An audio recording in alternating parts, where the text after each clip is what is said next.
You are about to enjoy a production of the Ella Wellness Network. This is Wellness Fixes the Pod. I'm your host, Dr. Kelsey Vick, and I'm so happy you're here. Welcome to the Wellness Sisterhood. If you have a fitness, health, or wellness goal for 2025, we've got to talk about it.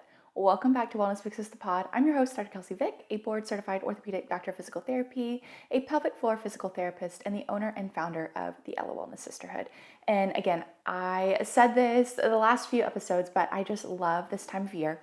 I love goal setting. I love talking about goals. I love writing goals. I don't love reflection as much, which you guys know if you've listened to the 2024 reflection podcast episode, but I just love this time of year. And I do feel like a lot of people have different health, wellness, and fitness goals for the new year. So I wanted to just talk about them a little bit and make sure that I can give as much science-backed education on a woman's body when it comes to fitness, health, and wellness, and some of the misconceptions people have about how to achieve those goals. So I wanted to talk about that today. Again, whether your goals revolve around weight loss, body composition changes, building muscle, decreasing fat, sleeping more, stressing less, becoming more consistent with a certain goal, becoming more consistent with a certain routine, finding a certain workout or exercise regimen that you actually enjoy. Whatever your fitness, health, wellness goal is, there are a ton of misconceptions about how to achieve those goals in the health and wellness industry. So I wanted to give you guys the tools needed in order to accomplish those goals from a science-backed perspective on the female body specifically. So this episode will focus on women's health, on our bodies as women. Being a female, it's so confusing already with our hormonal cycle and how our physiology actually works that a lot of the studies out there have sort of generalized the recommendations for the entire population when the studies are based on men. And so now we're coming into a point in history where women are being studied more. So I want to give the rundown on how to build muscle, different things to look for, different misconceptions to watch out for when it comes to different health, wellness, and fitness goals that we all might have in the new year. I want to preface this by saying that no matter what your goals are or what different thoughts you might have, I guarantee that I have had almost every single one of them. I've had aesthetic goals. I want to train for certain things goals. I've had stress less, sleep more, become more consistent, try a new workout regimen. I've had all of these goals and I have told myself a lot of these misconceptions. For starters, okay, I need to do more cardio in order to lose fat. I need to focus on an ab routine every day because I'm not happy with the way that my lower abdominal region looks. I've told myself fasting, intermittent fasting is really what is going to help me reach those goals. I've told myself that because this girl is doing this workout and I want to look like her, that I should be doing that workout as well. So all of these thoughts have gone through my head. And I want to just preface this by saying, if those are some of the thoughts that you're having, that it is okay. I feel like, I don't know, a lot of people say oh, I have body confidence issues. I just feel like that's kind of standard for a woman, right?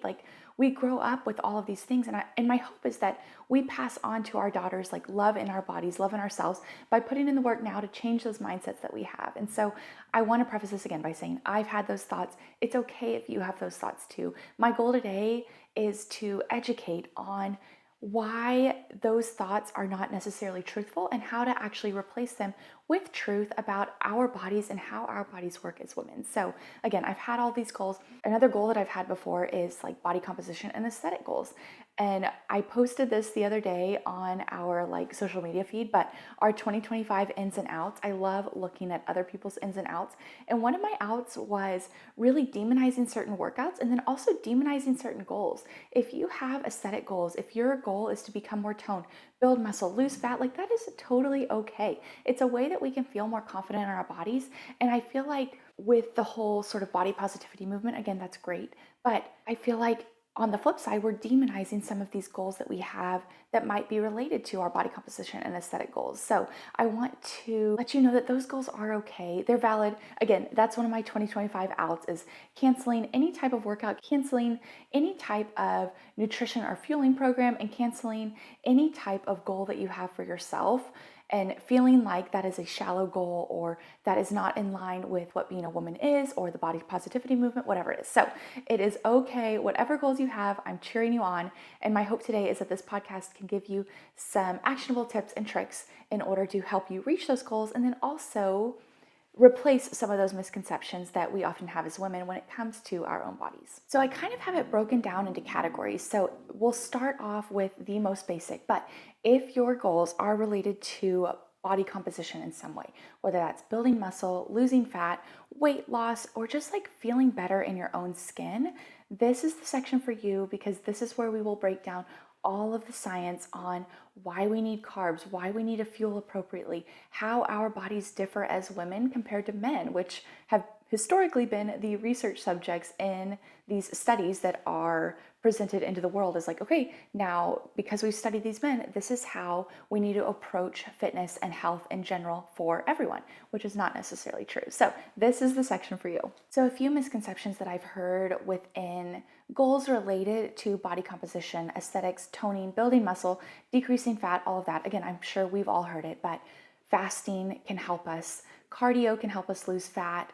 Intermittent fasting might be a good way for us to control how much calories we're intaking. Strength training will make us bulky. All of these things I know we've heard. Again, abdominal exercises in order to make our abdominal region like look in the way that we want it to, decreasing that lower belly pooch, whatever it is. Like all of these misconceptions are things that are rampant in the female health and wellness space. So I want us to keep in mind that in order to actually reach some of these goals that we have for ourselves when it comes to body composition and just feeling good in our bodies, building muscle, whatever it is, we need nutrients. Women's brains in general respond really quickly to low energy availability, meaning if our brain, our hypothalamus senses that we don't have enough glucose stores within our bloodstream in order to power a workout, it will revert to breaking down muscle, which is not what we want. So we need to give that signal to our brain that we have enough energy available in order to power whatever workout we're doing. So we need nutrients in order to actually reach the goals that we have for ourselves. Decreasing our calorie intake, again, there's a time and a place, but in general, a lot of the goals that we have require calories and require energy in order to power all that we want to do and all the muscle that we want to build and all of the cardiovascular training like marathon training, running, whatever that goal is, we need energy in order to do that. So let's talk carbs. Again, I said cortisol is a misunderstood mean girl. I said inflammation is a misunderstood mean girl. I think carbs is also a misunderstood mean girl. And maybe not even a mean girl. Maybe she's just the misunderstood shy girl where we just completely misunderstand carbs when it comes to a woman's body. So a few basics. Carbs are the body's energy source. It gets broken down into glucose, and that is what our body uses to power a lot of different processes from our metabolism, muscle contraction, different functions within different organs. Like our body needs glucose in order to power all of the processes that it needs to do. We've talked about just this process in general, the process of metabolism and glucose storage in general. So I'll link those episodes in the show notes if you want to get deeper into the science, but today we will cover it specifically for the woman's body when it comes to different health, wellness, and fitness goals that we have and the different misconceptions that are out there in the health and wellness space. So a little bit of science talk. I mentioned that our brains as women respond really quickly to low energy availability. So low energy availability is when our brains sense that there is not enough glucose in our bloodstream in order to power what we are about to do. As women, we have to have this resting baseline level of glucose within our bloodstream prior to a workout in order for our bodies not to revert to breaking down lean mass, which is muscle, which is again what we don't want if we want to reach certain fitness, aesthetic, body composition goals that we have for ourselves. So if our brain gets that signal that there is not enough blood glucose circulating, it will start to mobilize and break down some of that fat-free mass, that part of our body that we definitely don't want to break down. For men, it's different. Men can function in a fasted state. They can strength train, they can do cardio because their brains are a little bit less sensitive to low energy availability. But as women, we really do need to pre-fuel with appropriate carbs and protein for cardio and strength training, or primarily protein if we are doing strength training, in order to give that signal to our brain and to our hypothalamus that, hey, we are like prepped and ready for this exercise. You can use the stores that we just ingested via whatever like snack or food that we had before this workout in order to power the workout. You do not need to break down my muscle because I really want that muscle. I need that muscle for some of the goals that I have for myself. So the basics, we need carbs and protein to power our workouts. Fasted workouts for women cause the breakdown of muscle. We want muscle. Muscle helps us in the long term, especially as we age. It helps with our bone mineral density. It helps with our reactive and anticipatory balance, like postural control. Like, we want muscles for function. And also, in order, again, if you have this body composition and aesthetic goal, usually that means increasing muscle mass, decreasing fat mass. And again, not getting like bulky or shredded, because that takes a lot of effort, especially for women. But in general, just to be able to feel more confident in our bodies, have a good metabolism, and again, long-term goals with decreasing fall risk, improving balance, maintaining bone mineral density, decreasing fracture risk, all of these things, we want muscle. So we definitely don't want to break that down. So for a little bit of a formula, if you want to get sciencey, the research recommends 30 grams of carbs prior to a workout, especially if it's a cardio workout, and 15 grams of protein prior to a cardio workout or a strength training workout. So again, carbs protein mix prior to a cardio strength mix, but definitely protein prior to a strength training workout. We want to give our brain that signal that we have enough energy, we have enough of the right molecules in order to power the workout that we're about to do. Post-workout, it's recommended to have 1.2 grams of carbs per kilogram of body weight after a workout. So within ideally like 30 to 60 minutes for women after a workout, ideally on that shorter range too, like closer to that 30 to 40 range. And it's recommended that we have 0.38 grams of protein per kilogram of body weight. So 1.2 grams of carbs, 0.38 grams of protein per kilogram of body weight. So for a 150-pound female, that's about 68 kilograms. So 82 grams of carbs and 26 grams of protein after the workout, in order to, again, help our bodies recover and build up the energy stores that we just depleted during the workout. Another sort of priority or something to keep in mind if your goals revolve around fitness, body composition, aesthetic goals, building muscle, whatever, all of these, again, I call them just like body composition goals, but just feeling better in your body. I want you guys to remember that muscle isn't built during the workout. It's actually built during the recovery, right? We in general sort of break down muscle during the workout in order to cue that inflammatory response, in order to send resources to that muscle to build it back up stronger than it was before. And so muscle is actually built in that recovery. So recovery is important, sleep's important, and fueling after the workout is super important, again, in order to power some of that rebuilding of that muscle tissue. What works for someone else might not work for you. So if you're stuck in the trap like I have been before of like, okay, I love the way that that girl looks. She looks confident. She looks like she feels good in her body. I must need to do the same workouts that she does. It's going to take some trial and error. Not every woman's body responds the same.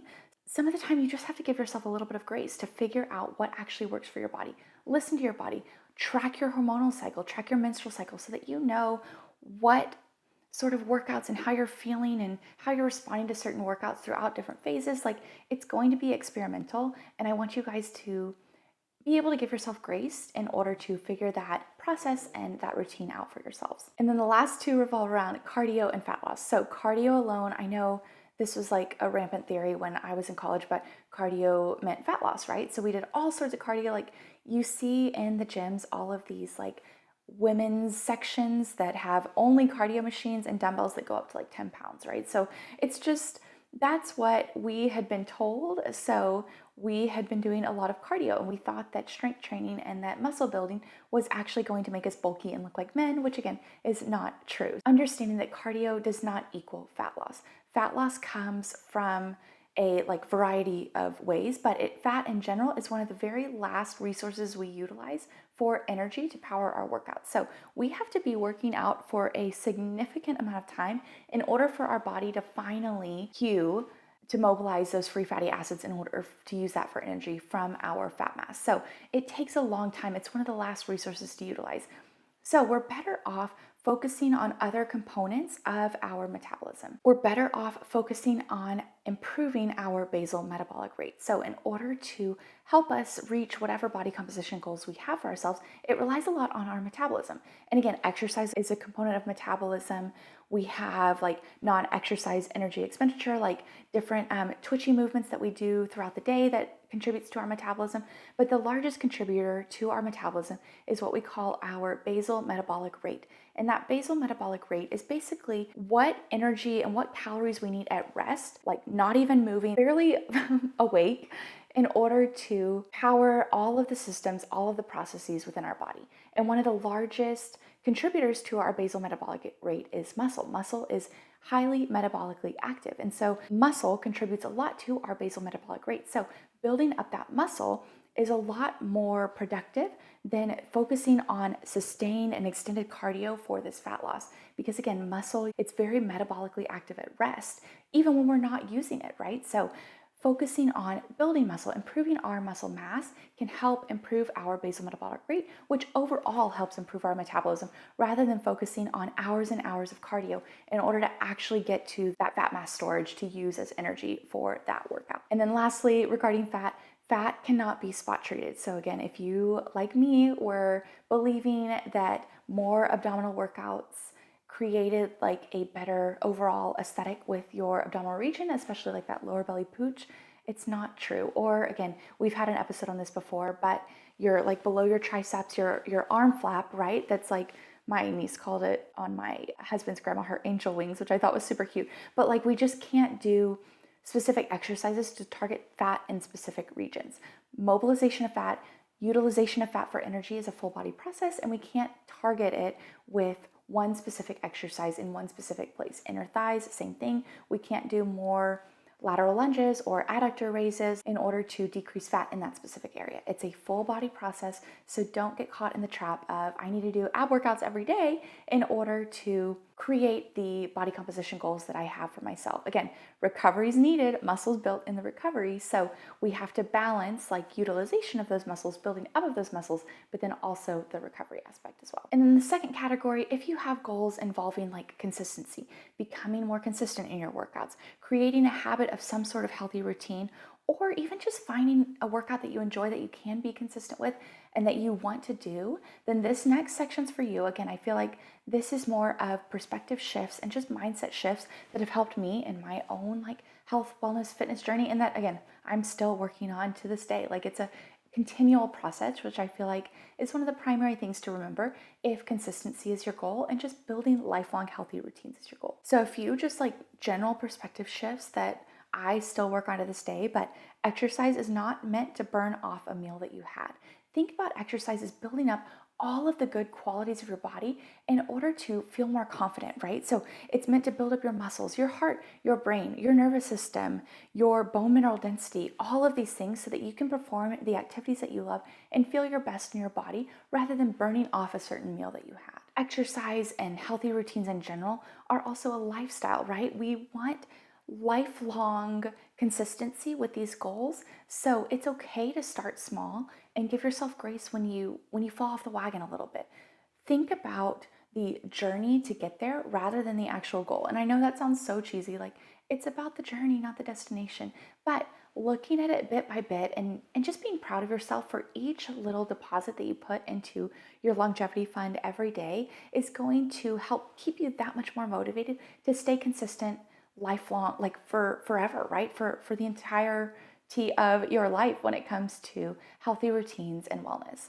And I mentioned my longevity fund. I'll mention it again. I mention this all the time, but this is one of the primary ways that I stay motivated in my health and wellness goals is I look at it as a longevity fund. And any little healthy habit that I do, whether that's drink water, exercise, workout, walk, whether I get a good amount of sleep, whether I do a mindfulness session, whatever it is, I'm putting little daily deposits into that longevity fund so that when I'm older, when I'm 80 and I have a hard time building muscle, when I'm heck 40 and have a hard time building muscle, when I'm 30 and have a hard time building muscle, because again, as women, a lot of that stuff peaks really early on in life. I can pull from this longevity fund because I have slowly deposited little and little healthy habits throughout my entire life. So if I am hit with an illness, an injury, a mental health attack, whatever it is, I can pull on these reserves that I have. And so thinking of these healthy routines as sort of my little longevity fund helps me be proud of myself consistently on a daily basis, on an, hourly, quarterly basis of the day, because I'm putting in these little healthy habits. So if I ever need to take a week off because I'm traveling or sick or whatever, it's okay because I can rely on these reserves and on these healthy routines and healthy habits that I've built up over my life thus far. And then the last thing I feel like when it comes to consistency and just finding something that you enjoy is finding a deeper why. And again, I know this is so cheesy and you guys probably hear this all the time, but finding something that truly is your why. For a lot of my patients who are moms, it's showing their daughters to take care of their body. They want to put in the effort for their daughters to see, mom loves her body. She's putting in the effort. I want my daughter to grow up thinking that too. Or I'm going to take care of my own viewpoints and my own mental health now so that I can show my daughter and my son that it is okay to show your emotions. It's okay to have certain days where you're not feeling tip top mentally, but you can get back into it. You can stay motivated. You can still look at yourself in a positive light, whatever it is. A lot of the time for parents, it is their kids.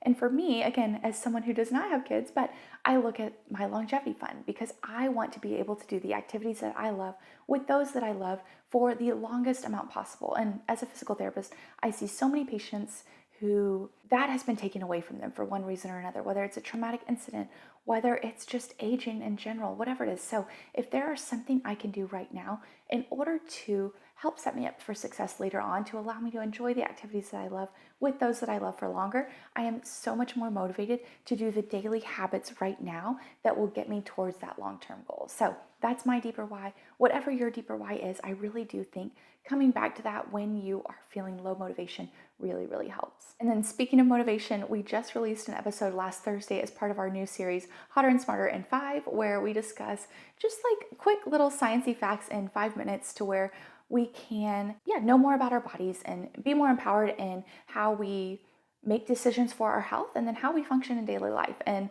so the last episode on Thursday was about staying motivated. So if you want to go get a little quick episode on motivation, check out that one on Thursday.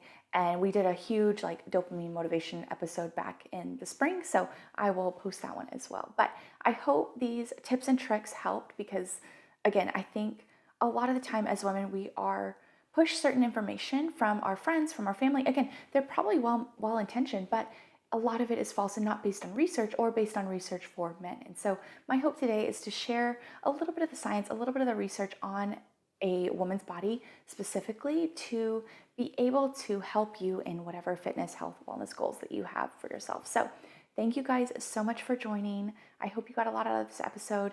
If you made it this far, again, thank you, thank you, thank you.